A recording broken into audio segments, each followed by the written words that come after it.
eu ouço falar, né, e li também a respeito, que o luto geralmente ele passa por 5 fases, né? Você poderia falar para a gente um pouquinho dessas fases? Posso falar, e até é importante falar dessas fases, e também o importante é o que a gente tem que passar por essas fases, né? Sim.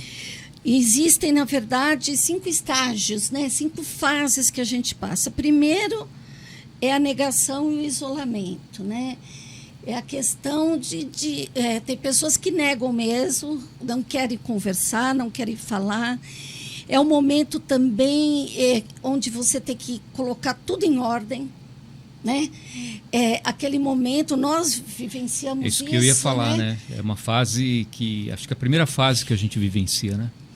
Que é essa da negação. Não negação necessariamente. Negar a morte. Negar a morte, né? Mas... Você sabe que o ente querido foi embora, né? Partiu.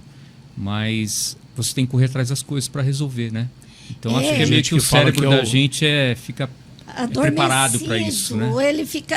Você fica meio perdido, né? Sim. Tem gente que fala que é o cair a ficha, né? Ainda não caiu a ficha. Exatamente. É isso mesmo, exatamente. Ainda não caiu a ficha. Porque tem a correria e tem que pensar, e é liberar corpo, e é comprar caixão, e é ver velório, e depois... É como se você não tivesse tempo para muitas emoções, para viver aquela emoção, vamos falar, aquele sentimento, né? Que poder parar e falar assim, não... A gente tem que resolver as coisas. Tem, né? E depois documentação, e cancelar conta, cancelar cartão, tal. Então, você fica neste período, né? Tem pessoas que vivem mesmo uma negação e um isolamento. Sim. Né? Mas o próprio luto não deixa você ficar tanto nesse isolamento, porque tem muita coisa para resolver. Exatamente. Né? Muita coisa. É muita coisa, não tem como você parar para isso, né? O segundo estágio, tem pessoas que passam, é a raiva. A raiva contra Deus, a raiva até contra a pessoa. Esse estágio, nós, graças a Deus, nós não vivenciamos. Não. Em momento algum. Parece até engraçado, né? O pessoal pode falar, mas poxa, existe aquela revolta da perda, né? Vocês perderam um filho, mas nós não nos revoltamos em nenhum momento, nem contra Deus.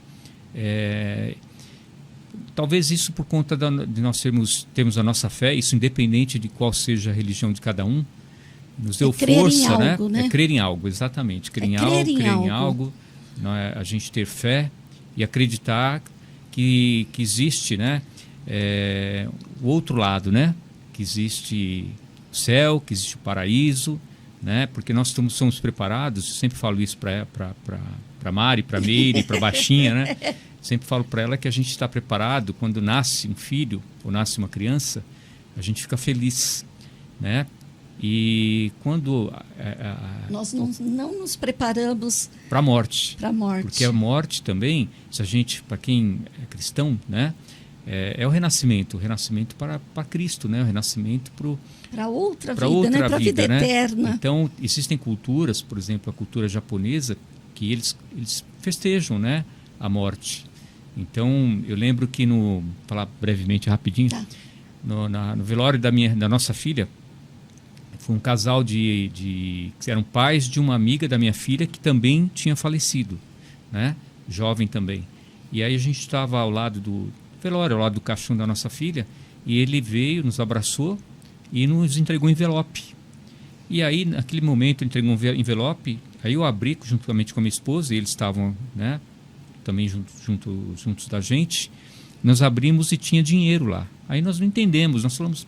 Não, mas dinheiro, a gente não está precisando de dinheiro. Ele falou, não. Ele devolveu o envelope para nós e falou assim, não, isso é da nossa cultura. É para ajudar. É para ajudar, entre aspas, a família, né? Na cultura deles, a custear, né? As despesas de velório e tudo mais. Então, a gente não está preparado para isso, né? Para a morte. E é natural, né? Até também, como eu falei, pela nossa cultura... Mas quando a gente tem fé, eu acho que, torno a falar, seja qual for a religião de cada um, qual for a crença, isso nos ajuda, com certeza, a gente a atravessar esse momento, né? Pode continuar. nas fases. Tá. E no terceiro, né? Na terceira fase, é chamada a fase da barganha, quando a pessoa está doente, não está bem, e começa a barganhar com Deus, com aquilo que a pessoa acredita, Sim. né? Então ela vai barganhar para que essa pessoa não morra, faz qualquer coisa, né? O quarto estágio, esse é o problema. Muita gente entra nesse estágio, que é a depressão. Né? Então, é um período muito crítico, que muito a pessoa, delicado, né? muito delicado, que a pessoa se afunda mesmo. Né? E não somente, aí eu vou retornar lá, o que você havia comentado, né? É só por a morte de alguém, né? A perda de alguém, não. Sim. Né? Às vezes, essas mães que estão com crianças deficientes também passam por esses estágios, entram nesse quadro depressivo. E é entendeu? muito perigoso, né? Porque a pessoa já está fragilizada, né? Já está por fragilizada. aquele momento. E se ela entrar no quadro de depressão, não somente ela vai adoecer, mas quem está ao seu redor, né? A família. Se a mãe que entrou nesse quadro, o pai, de repente o outro filho, né? Pode também ser afetado por esse momento, Sim, né? né? Por essa situação. E é esse, muito delicado. gente, é um momento realmente delicado que a gente tem que pensar.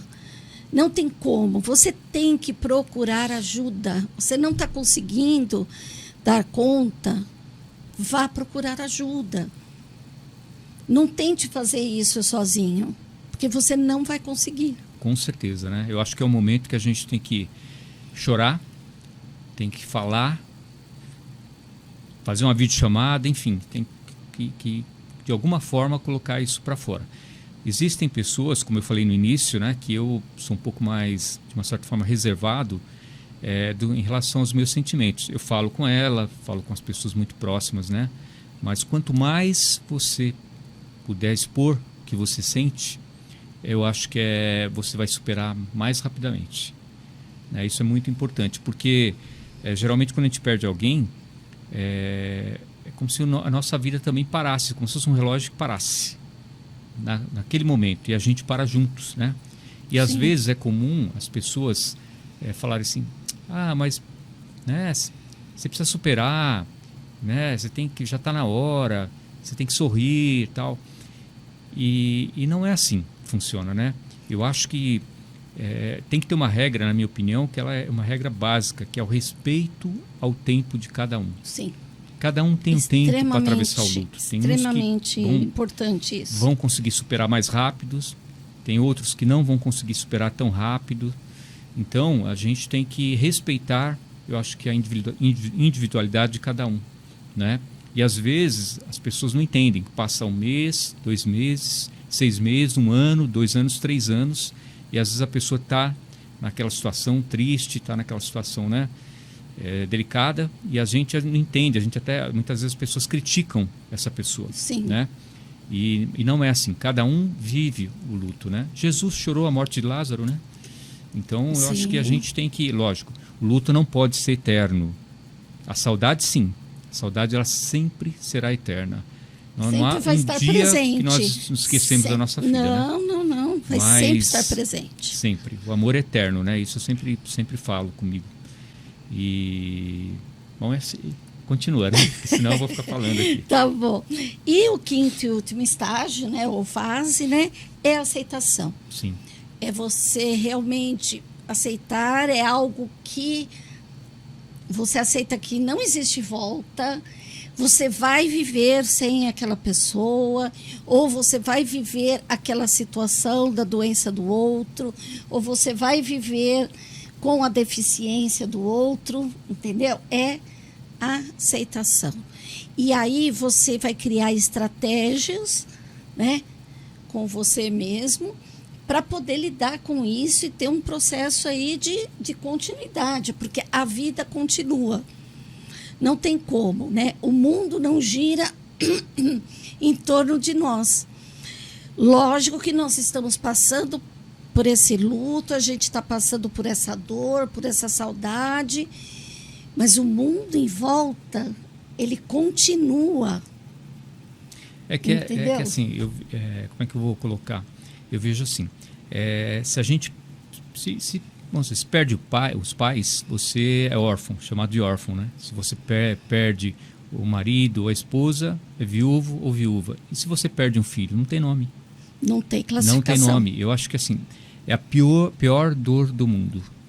É a pior dor do mundo, né? E eu acho que é uma dor que a gente, com o passar do tempo, ela vai amenizando, vamos falar assim, né?